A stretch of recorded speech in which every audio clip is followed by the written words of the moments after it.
उसके बाद हम जाएंगे हाइलाइटर पे। हाइलाइटर में आप देखेंगे कि येलो पे मूव होते ही ये जो सेंटेंस है वो येलो में हाईलाइट हो गया है। वैसे ही आप अलग अलग ऑप्शंस ट्राई कर सकते हैं और आप देख सकते हैं कि कौन से कलर के साथ आप इस टेक्स्ट को हाईलाइट करना चाहते हैं। तो हम यहाँ पे येलो सिलेक्ट करते हैं।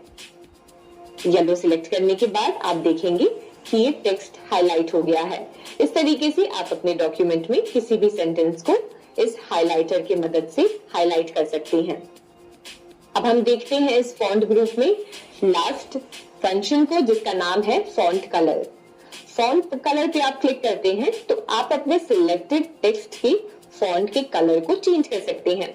ये सिंपल उसी तरीके से काम करता है कि इसमें आपको थीम कलर्स, स्टैंडर्ड कलर्स और मोर कलर्स के ऑप्शंस मिलते हैं। तो इस तरीके से आप अपने टेक्स्ट के कलर को चेंज कर सकते हैं। साथ ही साथ आपको यहाँ पे रिसेंट कलर्स भी दिखता है जो आपने रिसेंटली यूज किया है। उसी के साथ आपको यहाँ पे ग्रेडियंट ऐड करने का ऑप्शन मिलता है, जहां पर आप थोड़ा सा ग्रेडियंट फिल अपने कलर को दे सकते हैं।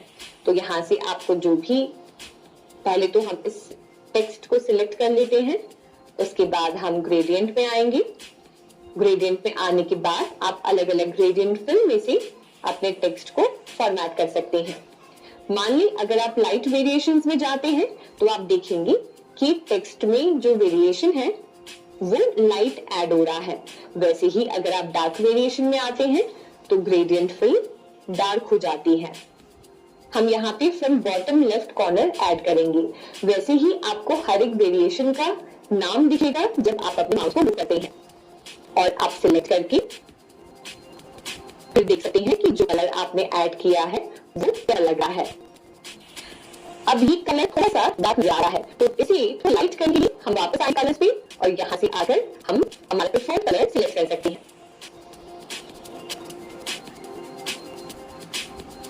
ये आप देख सकते हैं कि हमने कलर चेंज किया। तो यहाँ पर हमने फॉन्ट ग्रुप को अच्छे से देखा कि इसमें कौन से फंक्शंस हैं और इन कौन से फंक्शंस को आप प्रैक्टिकली अप्लाई कर सकते हैं। तो जैसे हमने हमारे कवर पेज पे किया, अब हम बाकी पेजेस पे आगे बढ़ते हैं। तो हम आते हैं सेकंड पेज पर। सेकंड पेज पर आप देखेंगे तो ये जो first point, second point, third point है, इन सबको मैं बोल्ड करना चाहती हूँ और इनके कलर को चेंज करना चाहती हूँ। तो सबसे पहले तो इन्हें मैं हाईलाइट कर दूंगी। हाईलाइट करने के बाद हम आएंगे फॉन्ट में। फॉन्ट में आने के बाद बोल्ड पे क्लिक करेंगे। बोल्ड पे क्लिक करने के बाद हम आ सकते हैं कलर में। फॉन्ट कलर में आकर हम जिस भी कलर में इसको कन्वर्ट करना चाहते हैं वो कलर सिलेक्ट कर सकते हैं। तो मान लें अगर हम इसे सिलेक्ट करते हैं और आप देख सकते हैं कि जो हमने फर्स्ट पॉइंट सिलेक्ट किया था उसका कलर चेंज हो गया है। अब इसी की तरह अगर आपको लगता है कि इसके टेक्स्ट साइज को आप इंक्रीज करना चाहते हैं तो टेक्स्ट साइज को इंक्रीज करने के लिए हम यहाँ से हाईलाइट करेंगे और उसके बाद हम जाएंगे फॉन्ट ग्रुप में। 16 साइज सही लग रहा है, हम 16 पे क्लिक करेंगे और अब आप देख सकते हैं कि हमारा सिलेक्टेड टेक्स्ट 16 पे चेंज हो गया है। अब जैसे हम यहाँ पे देखेंगे तो हमारा जो second, third, fourth, fifth point है, इन सब में हम सेम यही चेंज करना चाहते हैं। हम यही सेम कलर चाहते हैं, हम यही सेम साइज चाहते हैं और हम इसी तरीके से सभी टेक्स्ट को बोल्ड करना चाहते हैं। तो इन्हें जाकर मैन्युअली करना और सब पर करना बहुत ज्यादा टाइम टेकिंग है। इसलिए हम क्या कर सकते हैं, हम फॉर्मेट पेंटर टूल का इस्तेमाल कर सकते हैं। तो सबसे पहले तो जिसकी फॉर्मेटिंग आप अप्लाई करना चाहते हैं उसे आप सिलेक्ट करेंगे। फॉर्मेट पेंटर पे जैसे ही आप क्लिक करते हैं और आप अपने माउस को जब डॉक्यूमेंट पे लेके आते हैं तो आप देखेंगे कि जो माउस पॉइंटर है वो एक पेंट के रूप में चेंज हो गया है। तो यहाँ पर हम सेकंड पॉइंट के ऊपर इस पेंट को अप्लाई कर रहे हैं और आप देखिए कि ये सेम जो हमने फर्स्ट में किया था वही सेम सेटिंग्स, वही सेम फंक्शंस यहाँ पे अप्लाई हो गए हैं। इसी के साथ हम थर्ड पे भी यही करेंगे। हम वापस जाकर टेक्स्ट को हाईलाइट करते हैं और फॉर्मेट पेंटर पर आते हैं। फॉर्मेट पेंटर में आके हम जहां जहां पर इस पेंट को अप्लाई करना चाहते हैं उसे बस हम सिलेक्ट करते हैं और इस तरीके से आप देखिए कि आप आसानी से कोई भी फॉर्मेटिंग जो आपने की है उसे आप अप्लाई कर सकते हैं।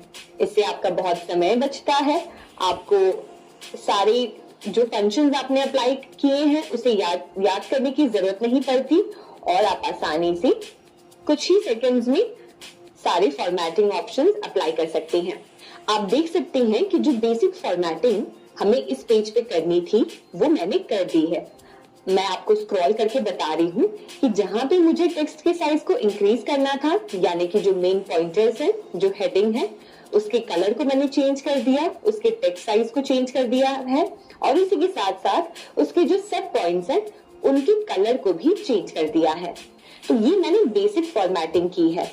अब हम करते हैं थोड़ी सी और फॉर्मेटिंग इसकी, और जिसके लिए हम इसके पैराग्राफ की अलाइनमेंट को चेंज करेंगे, साथ ही साथ जहां पे हमें बुलेट पॉइंट्स ऐड करने हैं और जहां पे हमें स्पेसिंग एडजस्ट करनी है वो हम करेंगे। तो सबसे पहले हम देखेंगे कि कैसे आप अपने बुलेट पॉइंट के स्टाइल को चेंज कर सकते हैं। उसके लिए आपको आना है होम टैब में। होम टैब में आपको आना है पैराग्राफ वाले ग्रुप में, जिसमें आपको पहले 3 ऑप्शंस मिलते हैं। सबसे पहला ऑप्शन है बुलेट्स का, सेकेंड ऑप्शन है नंबरिंग का, थर्ड ऑप्शन है मल्टी लेवल लिस्ट क्रिएट करने का। तो मान ली अगर मैं हमारे इस कंटेंट को सिलेक्ट करती हूँ और उसके बाद बुलेट्स में जाती हूँ, तो यहाँ पर एरो बटन जो आपको दिख रहा है, इस एरो बटन पे क्लिक करने के बाद आपको यहाँ पे बुलेट लाइब्रेरी दिखती है। इस लाइब्रेरी में से आप जिस भी डिजाइन को पसंद करते हैं उस डिजाइन को आप सिलेक्ट कर सकते हैं और उस पर जब आप क्लिक करेंगे तो आपका बुलेट पॉइंट इस तरीके से चेंज हो जाएगा।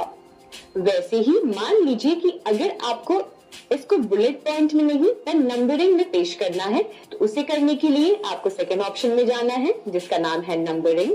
इस पे आप क्लिक करेंगे और यहाँ पे आप देखेंगे नंबरिंग लाइब्रेरी है, जिसमें से आपको जिस तरीके से आपके पॉइंटर्स को शो करना है आप वो सिलेक्ट कर सकते हैं।